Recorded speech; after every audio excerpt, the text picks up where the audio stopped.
할렐루야. 10월 8일 금요일입니다. 본문은 출애굽기 28장 15절서부터 43절까지의 말씀입니다. 성경의 한 절 한 절 기록된 말씀에는 그 의미가 무겁게 있습니다. 왜 이렇게 성막에 대해서 상세하게 기록을 하고 있을까요? 성막은 하나님께서 하나님이 누구신지 알게 하시는 시청과 교재입니다. 이런 것들을 알아가면서 하나님을 한 걸음 한 걸음 알아가게 되는 거죠. 레위기 11장 45절에 보면 나는 너희 하나님이 되려고 너희를 애굽 땅에서 인도하여 낸 여호와라. 내가 거룩하니 너희도 거룩할지어다. 아멘. 인간에게 창조주 하나님을 기억하게 하는 게 그분의 목적입니다. 우리의 신앙의 출발부터 끝까지는 거룩을 위한 행진입니다. 그럼 거룩이 무엇일까요? 거룩에 대한 시청과 교재가 바로 성막입니다. 성막과 제사장을 통해서 하나님을 알아가는 겁니다. 우리가 십자가를 지신 예수님을 기억하고 드러나게 하기 위해서 십자가를 목에 걸고 교회에 달고 하는 것처럼 말입니다. 세상의 것들을 통해서 우리가 뭘 느껴야 할까요? 부러워해야 할까요? 세상은 왜 명품에 열광을 합니까? 그것을 부러워할 게 아니라 그 마음을 어떻게 하나님께로 돌이키면 좋을까? 하나님의 나라를 어떻게 완성해 갈 것인가? 삶 속의 항상 기억해야 된다라고 하는 그러한 말씀입니다. 오늘 본문은 어제에 이어서 제사장의 온에 관한 두 번째 말씀을 우리가 볼 수가 있습니다. 오늘 성경에 나와 있는 그러한 내용들을 이렇게 쭉 살펴보게 되어지면 22절서부터 28절까지의 말씀을 통해서 보면 흉패라고 하는 것은 절대 떨어지지 않도록 밀착을 시켜서 붙입니다. 제사장의 옷 입는 순서나 구조가 성막과 동일하다라고 하는 것을 우리가 보면 깜짝 놀랄 정도로 발견하게 되어집니다. 하나님을 섬기는 그들의 가장 큰 책무는 등잔 때 불이 꺼지게 하지 아니하는 겁니다.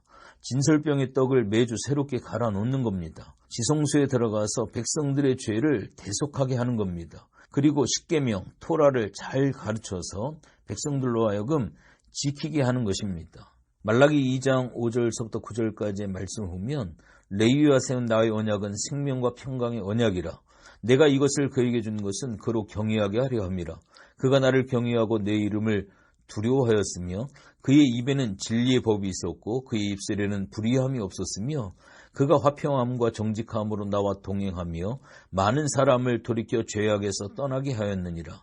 제사장의 입술은 지식을 지켜야 하겠고 사람들은 그의 입에서 율법을 구하게 되어야 할 것이니 제사장은 만군의 여호와의 사자가 됨이거늘 너희는 옳은 길에서 떠나 많은 사람을 율법에 거스르게 하는도다. 나 만군의 여호와가 이르노니 너희가 레위의 언약을 깨뜨렸느니라. 너희가 내 길을 지키지 아니하고 율법을 행할 때에 사람에게 치우치게 하였으므로 나도 너희로 하여금 모든 백성 앞에서 멸시와 천대를 당하게 하였느니라 하시니라. 이 시대 그리스도인들이 수치를 당하지 않으려면 어떻게 해야 하는지 참 잘 나와 있는 말씀입니다.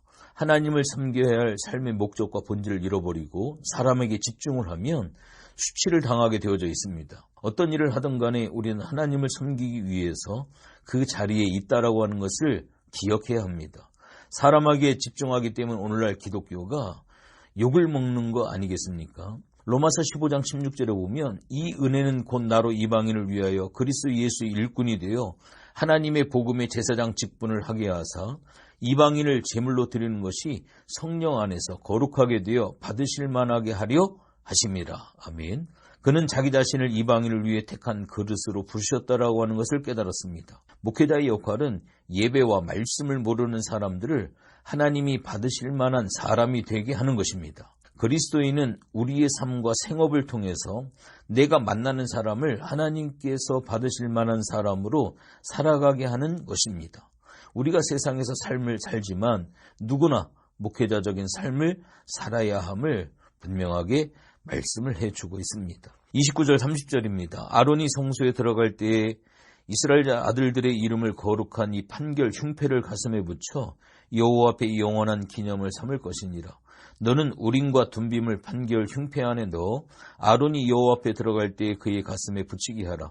아론은 여호와 앞에서 이스라엘 자손의 흉패를 항상 그의 가슴에 붙일지니라. 아멘.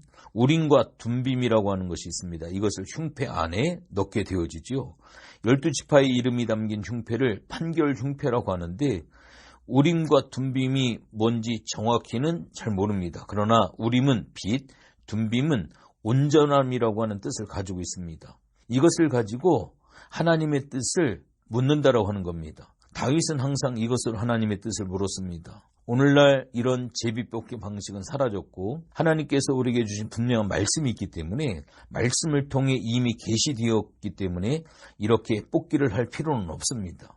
그리스도의 옷을 입고 옷에 걸맞는 하루를 살아가는 우리가 되기를 바랍니다. 내가 드러나는 것이 목적이 아니라 예수님께서 드러나는 것이 목적이고 우리가 섬기는 사람, 우리가 만나는 사람이 하나님을 섬기고 예배하는 사람이 되게 하는 것이 살아가는 삶의 목적이 되어져야만 합니다. 특별히 31절에서 35절까지의 말씀을 통해서 보면 너는 에봇받침 겉옷을 전부 청색으로 하되 두 어깨 사이에 머리 들어갈 구멍을 내고 그 주변에 갑옷 긴 것 같이 깃을 짜서 찢어지지 않게 하고 그 옷 가장자리로 돌아가며 청색, 자색, 홍색 실로 석류를 쑤놓고 금방울을 간격을 두어 달되 그 옷 가장자리에 돌아가며 금 한 방울, 한 석류, 금 한 방울, 한 석류가 있게 하라.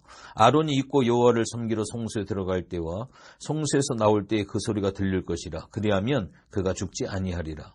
제사장은 성소에 들어갈 때 몸에 방울을 달고 밧줄을 묶고 들어갑니다. 그 안에서 죄사함을 받지 못하면 하나님이 죽이시기 때문에 그렇죠. 그래서 방울 소리가 안 들리면 죽은 줄 알고 밧줄을 끌어당겨서 시신을 끄집어냈습니다. 성소에는 제사장 외에 아무도 들어갈 수가 없습니다.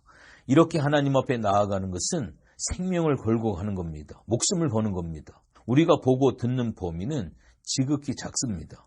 인간의 가시청 범위를 존중해서 인간이 들을 수 있는 것을 가지고 알려주시는 그러한 모습을 볼 수가 있습니다. 이어서 36절, 38절까지 보면 너는 또 순금으로 패를 만들어 도장을 새기는 법으로 그 위에 새기되 여호와께 성결이라 하고 그 패를 청색끈으로 관 위에 매되 곧 관 전면에 있게 하라.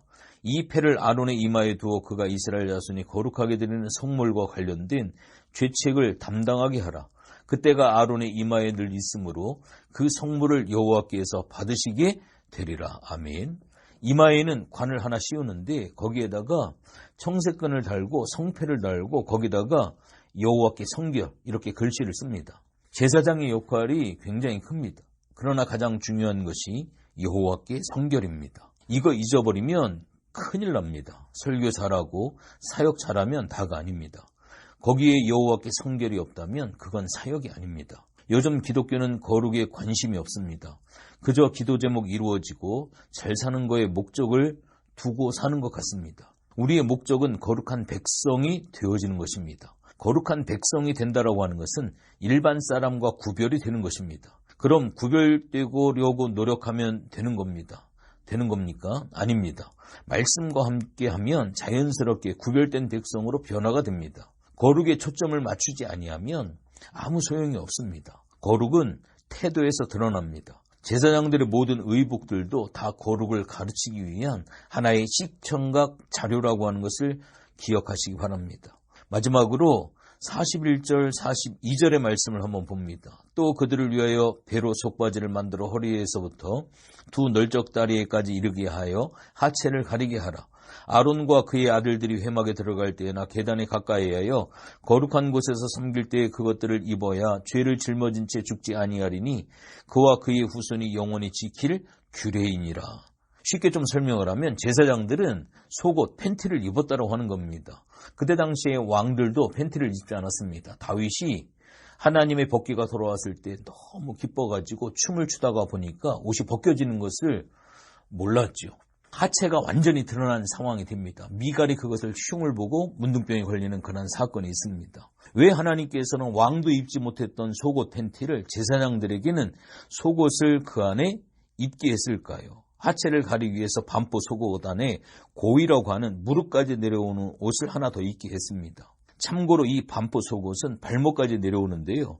제사장의 이러한 의복을 입게 한 이유가 있습니다. 그때 당시 고대 근동지방의 종교의식에서 흔히 문란한 성적 풍습을 배척하기 위함이었습니다. 하나님을 섬기는 사람들은 세상의 음란한 풍속을 배격하고 하나님 앞에 성결하고 정숙해서 하나님 앞에 나아가기 위해 우리가 하나님 앞에 가리고 버려야 될 그러한 부분들이 무엇인지를 오늘 이 본문을 통해 발견하는 것도 굉장히 중요합니다. 제사장의 이러한 의복을 입게 하고 기름을 부어서 권위를 위임하고 직분을 주어서 행하게 하신 것입니다. 저와 여러분들은 모두가 기름 부음을 받아 직분을 위임받은 하나님의 사람들이라고 하는 것을 기억해야 됩니다. 우리가 어디에 서 있던 우리를 통해서 그리스도의 한 자락이라도 기억나게 하는 그러한 사람이 되게 하는 귀한 역사가 있어주시기를 주님의 이름으로 부탁을 드리겠습니다. 기도합니다. 하나님 고맙고 감사를 드립니다. 우리를 통해 주님이 기억나게 하는 그러한 사람이 되게 하여 주시옵소서. 제사장을 구분해서 특별히 성별해서 거룩한 옷을 입히게 하고 하나님의 일을 맡기게 합니다.